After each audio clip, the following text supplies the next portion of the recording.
The 90s are back, and in a good way.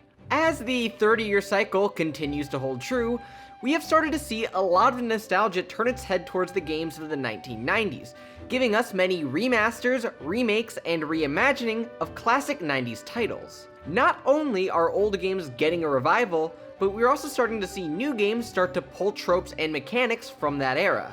That is especially true for turn-based JRPGs.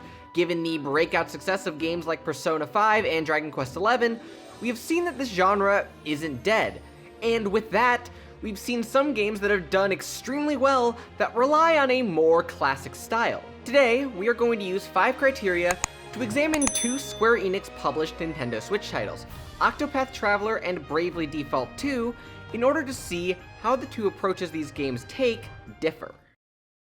Visually speaking, each game draws clear inspiration from classic Final Fantasy games, albeit from different eras. Octopath Traveler evokes an image of the titles on the SNES, namely Final Fantasy VI, albeit with a somewhat different presentation style. Instead of having a top-down perspective, the game opts for a look that places 2D pixel art within a 3D environment, to create a look that very few other JRPGs have. Despite this change, a lot of classic Final Fantasy design tropes remain, such as having enemies use a different style from the party, and having bosses appear normal-sized in the overworld, but then be absolutely massive during the boss fight. The pixel art allows for this more classic style, and creates enough abstraction that things like this don't really seem that uncanny.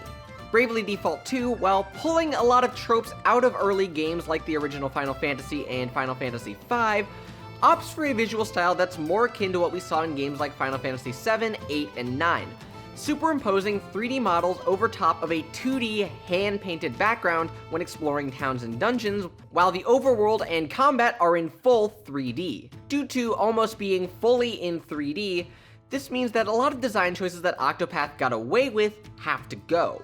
Characters have to all share a common style and proportions to each other. Now, let's get to the contentious part of this. Some people are not the fondest of the clay art style that they chose for the models, and to that, I don't get it. I personally like the art style. This may be because I never really got into the first Bravely Default until after the trailer for this game dropped, so I just may not have as much of an attachment to the old style as others might. There were also some minor performance issues, one of which causes the game to lock up a bit when cutscenes start, and there are also some noticeable frame dips when docked, which is both how I prefer to play my Switch games and what was necessary to get this footage. This, combined with some outright baffling UI choices that I'll get into a little more detail when we talk about the combat system, means that I'm going to hand the point to Octopath here. This one's easy. Bravely Default 2. Next. But in all seriousness, I can do this one fairly quickly. A huge criticism of Octopath Traveler is its level design. Almost every dungeon and overworld location can be summed up as a single path from point A to point B, with some optional pathways to get some treasure. And while a few, and emphasis on a few areas, are more open, they're just too far and few between to make up for the overall lackluster level design.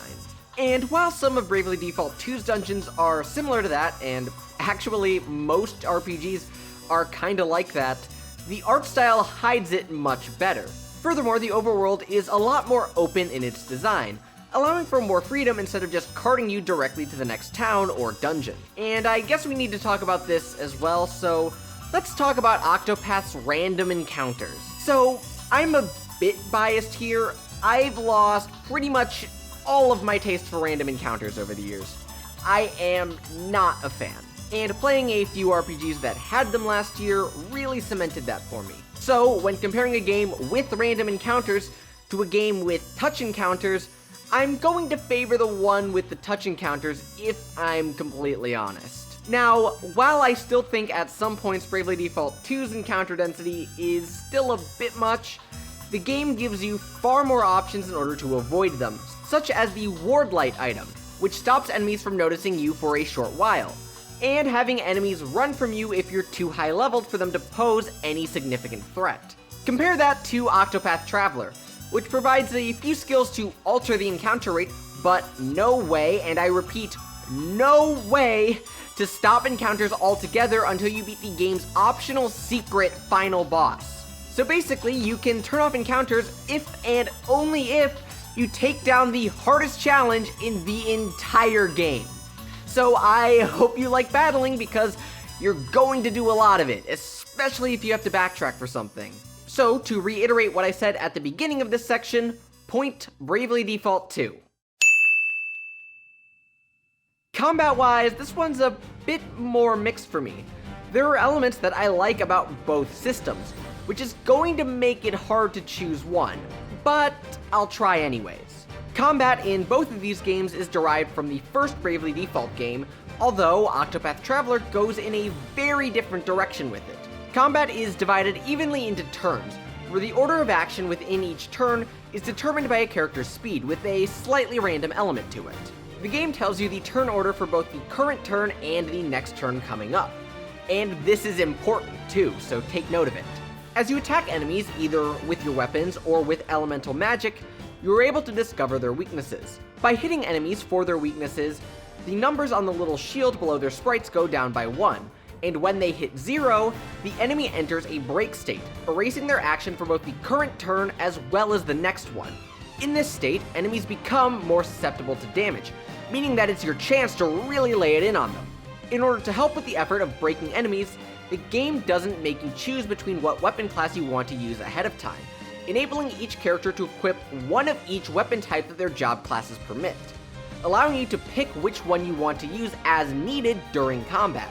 In addition to this, each turn your characters gain what's called BP, which can be expended to either power up a skill or attack multiple times with one of your weapons, a feature called Boost. So, using your BP becomes a choice between saving it for when the enemy is broken, or using it in order to break the enemy faster and prevent them from using a potentially dangerous skill. Bravely Default 2, by comparison, has far fewer moving parts, but still has some depth to it. Similar to Octopath, the game's combat revolves around characters building up their BP stat, which is utilized through two different actions that provide the game its namesake, Brave and Default. Brave expends 1 BP in exchange for an additional action that turn, and Default acts as a replacement for the guard command in other JRPGs, reducing the damage you take while also building up 1 BP for future use. What makes this system unique when compared to other RPGs isn't just that you can guard for extra turns, but you can also, if you so choose, go negative on a character's BP, giving up future turns in order to deal more damage now. Now, be forewarned, because unlike Octopath, enemies can do this too, which can lead to a party wipe if you're not careful. The big change to the formula, and by far the strangest aspect, concerns the turn order for this game. From what I can tell, this game borrows its turn order from games like Final Fantasy X, which in turn base their combat off of the active time battle, or ATB system, found in Final Fantasy 4 through 9. Basically, each character has a gauge that fills up over time depending on the character's speed, with faster characters generally getting more actions in battle. The ATB system handles this in real time, while here it's changed to a fixed turn order by pre-computing the order in which characters' gauges would fill up. The combat system itself is fine. What's not fine, however, is how this game presents this information to the player. In the demo, the game just straight up didn't tell the player how combat worked.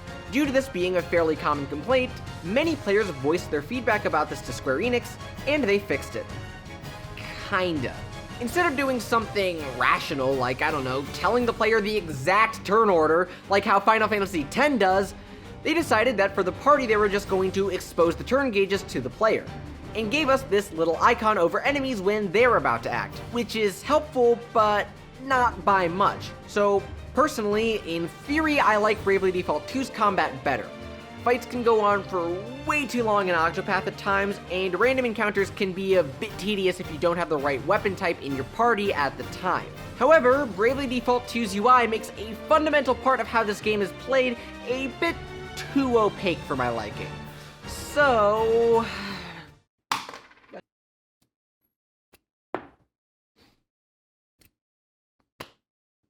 Octopath, I guess. Moving on to the job system, there's quite a bit of difference here. Octopath Traveler has each of its 8 characters start with a specific job class that cannot be changed. Each character also has a unique ability that is related to that job that no one else is able to use. The customization comes in by visiting these various shrines located throughout the game. 8 of them give you the jobs that correspond to each of the 8 travelers, with 4 more secret jobs that can be obtained by defeating powerful optional bosses. By changing a character's job, it adds the skill set and usable weapons of that job to said character, on top of that of their primary job. This system means that each character has a unique role in combat that no other character can have, so you have to base your party around what roles you need. A further restriction is that only one traveler can use a particular sub-job at any given time. Character growth occurs by gaining JP in battle, which can be spent on buying skills. The game is fairly open in terms of the order you can unlock skills in, allowing you to prioritize the ones that you want. The cost is only dependent on how many skills you've already unlocked, so there's nothing to stop you from going for the best ones first. As you unlock each skill, each job unlocks support skills that can be equipped by a certain character once learned, even if they're not using that job at the time.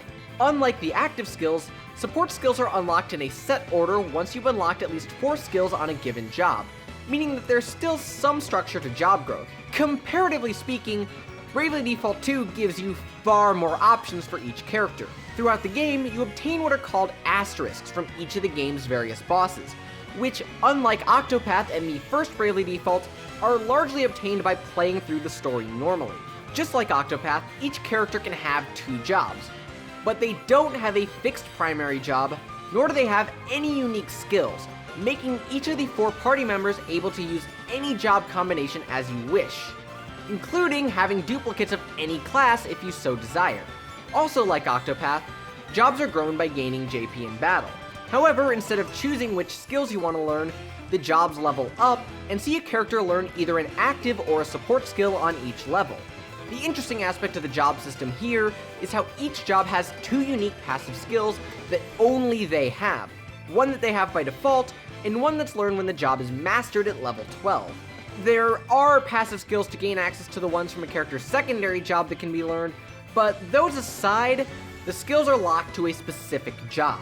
So while overall Octopath gives each character more unique traits, Bravely Default 2 has far more options in terms of how to grow your characters, so they get the point here.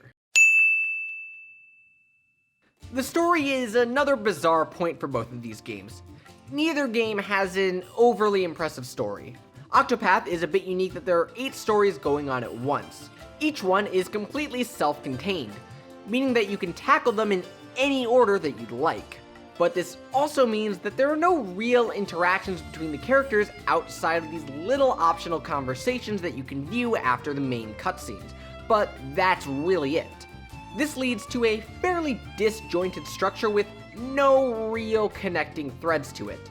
I mean, there's a bit of new lore you find out after you fight the secret final boss, but it's based more so around the world than the actual characters themselves. In terms of the actual stories, it's a bit of a mixed bag. Some stories are pretty solid and have interesting ideas, while others less so. It's ultimately nothing groundbreaking. Each chapter follows roughly the same structure. Go around town, use your field skills on some characters, and then explore a dungeon with a boss fight at the end. Bravely Default 2's story is equally as simple, but executes its fairly simple story in a bit of a better way. The main gain that we see here is from the interaction between the individual party members. In addition, by only telling us one story at a time, there is far more narrative cohesion and thematic focus. Due to the nature of Octopath's level curve, each story will require the player to take in each chapter in a fairly piecemeal manner, with hours of gameplay separating each one, whereas Bravely Default 2 delivers its story in a far more streamlined manner. So, while Bravely Default 2's story isn't anything to write home about, I think it's delivered in a far better format that's a bit easier to follow, so I'm going to ultimately give it the point for this. Okay, so by tallying up the points, we see that Bravely Default 2 wins out by a thin margin. Congratulations! But seriously, both of these games are pretty good. I enjoyed my time with both of them. The music in each game is phenomenal, and they have a good deal of customization options and combat that happens to be both simultaneously simple and easy to pick up on, and yet be extremely strategically deep. So, regardless of any winner, I can definitely recommend either game to anyone who is looking for that classic JRPG fix.